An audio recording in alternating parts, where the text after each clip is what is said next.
Hi friends, எல்லோரும் எப்படி இருக்கீங்க? நல்லா இருக்கீங்களா? இன்றைக்கி வாழைப்பூ ஈஸியான முறையில் பொரிக்கிறதுக்கு 2 குழிக்கரண்டி எண்ணெய் ஊற்றிக்கோங்க. ஒரு முடி தேங்காய் திருகி வச்சுருக்கேன்.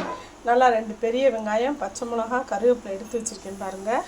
வாழைப்பூ ஒரு விசிலில் க்ளீன் பண்ணி வேக வச்சுருக்கேன் பாருங்கள். இப்போ எண்ணெய் காஞ்சிருச்சு, கடுகு பருப்பு போட்டுக்கிடுவோம். இப்போ கடுகு வெடிச்சிருச்சு, வெங்காயம், பச்சை மிளகாய், கருவேப்பிலை போட்டுக்கிடுவோம். வாழைப்பூ துவக்காமல் இருக்கணும்னா கொஞ்சம் நிறைய வெங்காயம் போட்டுக்கிறணும். ஒரு மூடி தேங்காய் பூ போட்டுக்கிறணும். இப்போ வாழைப்பூ ஒரு விசிலில் எடுத்துருக்கேன் பாருங்கள். இந்த மாதிரி வெந்தாத்தே நல்லாயிருக்கும். இப்போ கொஞ்சோண்டு எல்ஜி பெருங்காயம் போட்டுக்கிடுவோம்.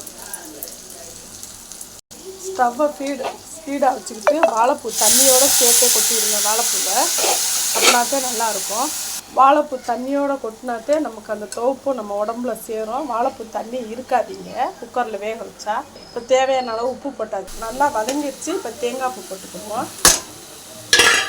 இப்போ வாழைப்பூ பொரியல் ரெடி ஆகிடுச்சு வருங்க. தேங்காய் பூ சறுக்கி போட்டாத்தே துவப்பு கசப்பு இருக்காது. இன்றைக்கி தக்காளி கூட்டு தான் இன்றைக்கி எங்களோட குழம்பு. அதில் 2 முட்டை அவிச்சு போட்டிருக்கேன் பாருங்கள். அதுக்கு சைடிஷ்ட் வாழைப்பூ பொரியல் பாருங்கள். அவ்வளோதான்.